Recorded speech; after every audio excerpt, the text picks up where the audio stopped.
किती जणांचे दिले त्यांनी? सगळे बरे दिले. 7 जण 7 तिकीट 700 बरे दिले. जाऊ जा. हा चल तू बोलले रागा इथे जो माझा कापूदार पैसे माझा सगळ्यांनी एक सारखं करायचं. तसं नाही करायचं. फोन पे 100 सोडले आणि घे सोड. नाही खोटं बोलू ना तुम्ही. तसं करू नका. मी लई मोठी तक्रार करीन. तसं करू नका. आमच्या पोराई पण 50 घ्यावे लागतील तुम्हाला. नाही तर पंढरपूर पीपल्समध्ये आपले सर्वांचे स्वागत आहे. आज आपण पंढरपूर नगर परिषदेच्या जलतरण तलावापाशी आलेलो आहोत. या जलतरण तलावाच्या बाबतीत पंढरपुरातील अनेक नागरिकांकडून वारंवार तक्रारी केल्या जात होत्या की इथं भेदभावजन्य प्रकारे फी आकारली जाते. त्याबाबत नेमका हा प्रकार काय आहे हे बघण्यासाठी आज आपण पंढरपूरचे नगराध्यक्ष, पंढरपूरचे मुख्याधिकारी, जलतरण तलावाचे मॅनेजर व तक्रारदार यांच्याशी आज आपण बोलणार आहोत. पंढरपूर शहरामध्ये स्विमिंग टँकमध्ये एकाला फी एक आकारली जाते. सोशल मीडियावर हा व्हिडिओ व्हायरल झालेला आहे. त्याच्यावर तुमच्या प्रतिक्रिया ताई पहिल्यांदा काय? खरं तर प्रथमतः आम्ही तिथे जाऊन पाहणी करून जो काही करार ठरलेला आहे त्याप्रमाणेच फी आकारली जाऊ आणि असं काही प्रकार घडला असेल तर आम्ही रितसर त्याच्यावरती कारवाई करू. नाही, वारंवार तुम्ही ठेकेदाराला पाठीशी घालताय असं पंढरपूर शहरामध्ये चर्चा आहे. नाही, असं अजिबात नाही. अजिबात ठेकेदाराला कधीच पाठीशी आम्ही घालत नाही आणि घालणारही नाही. रितसर त्या ठेकेदारावर कारवाई केली जाईल. तुम्ही कारवाई काय करणार? आम्ही ठीक आहे ते त्याला रद्द केला करू ना. जलतरण तलावाबाबतच्या काही तक्रारी प्राप्त झालेल्या आहेत. याच्यामध्ये सगळ्यांना एकाच दराने तिकीट आकारणी न करणे, त्याचबरोबर त्या ठिकाणी सुविधा व्यवस्थित न देणे अशा तक्रारी प्राप्त झालेल्या आहेत. या तक्रारीच्या अनुषंगाने आम्ही बांधकाम विभागाचे मुख्य अभियंता आणि बांधकाम लिपिक यांच्या टीमकडून प्रत्यक्ष स्थळ पाहणी करायला आदेश देत आहोत. त्याचबरोबर सर्व नागरिकांना नगर परिषदेच्या करारनाम्यामध्ये ज्या दराने ठरलेल्या आहेत त्याच दरानं सर्वांना एकसारखीच आकारणी व्हावी याबाबतची सुद्धा आम्ही लेखी सूचना संबंधितांना देत आहोत. याच्यामध्ये जर काही सूचनांचं पालन झालं नाही किंवा ठरलेल्या नियमाचा भंग होत असेल असं लक्षात आलं तर करारनाम्यानुसार त्यांच्यावरती कारवाई करण्यात येईल.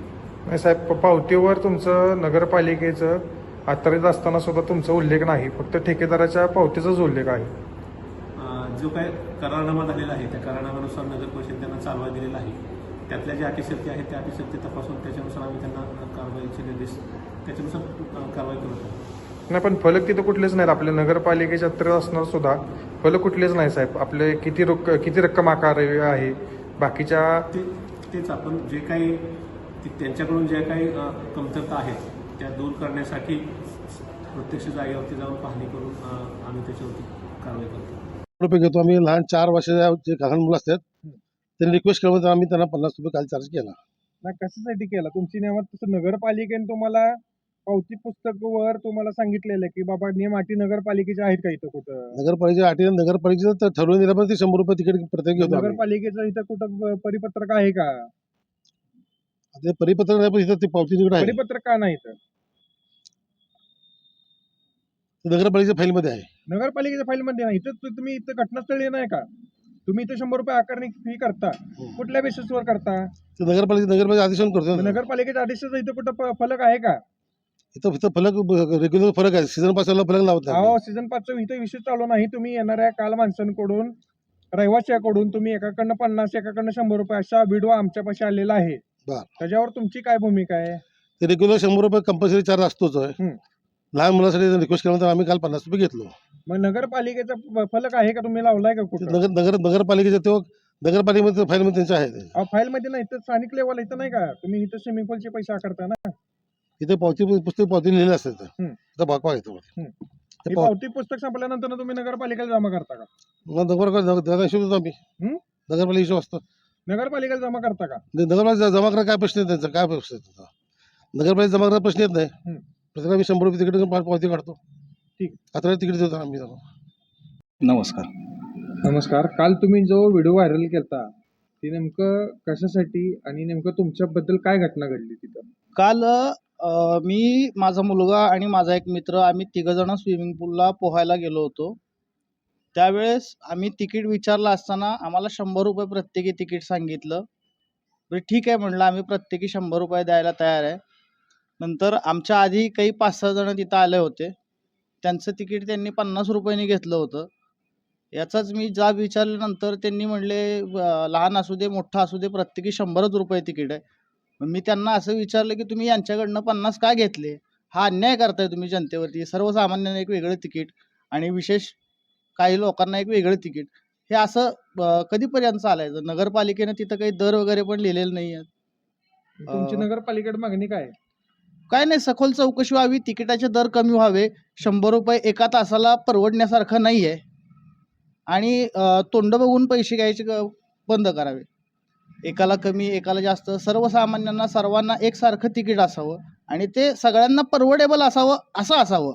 आपण नदीची परिस्थिती, आम्ही लहानपणी तर नदीत जात होतो पोहायला. आता नदीची परिस्थिती इतकी बिकट झालेली आहे, इतकं घाण पाणी आहे की नदीला न जाता आम्ही इकडं स्विमिंग पूलला जायचं म्हणून ठरवलं आणि तिथे गेलो तर तिथे गेल्यानंतर आमची अशी फसवणूक होताना आम्हाला दिसली. शेवट आमच्या मुलं त्यांनी 50च रुपये तिकीट घेतले, पण आमच्या घेतले. मी आत्ता आवाज उठवला म्हणून माझे 50 घेतले, तर इतरांचे किती घेत असतील? हे इतरांवरती हा अन्यायच आहे. म्हणून मी व्हिडिओ तो सोशल मीडियावरती व्हायरल केला. धन्यवाद. या होत्या मान्यवरांच्या प्रतिक्रिया.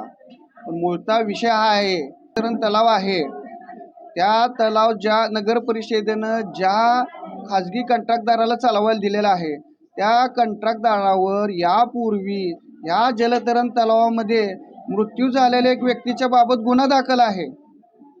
असे असताना सुद्धा नगर परिषदेनं जलतरण तलाव त्याच व्यक्तीला चालवण्यासाठी दिले गेलेले आहे. ह्या ठेकेदाराकडून ह्या व्यक्तीकडून असे याच्यावर पूर्वी गुन्हे दाखल असून सुद्धा आता पंढरपूरच्या सर्वसामान्य नागरिकाला हा व्यक्ती मनमानी पद्धतीनं इथं या जलतरण तलावामध्ये वसुली चालू आहे. आता याच्यावर काय कारवाई होणार हे बघणं मोठं औत्सुक्याचा विषय ठरणार आहे.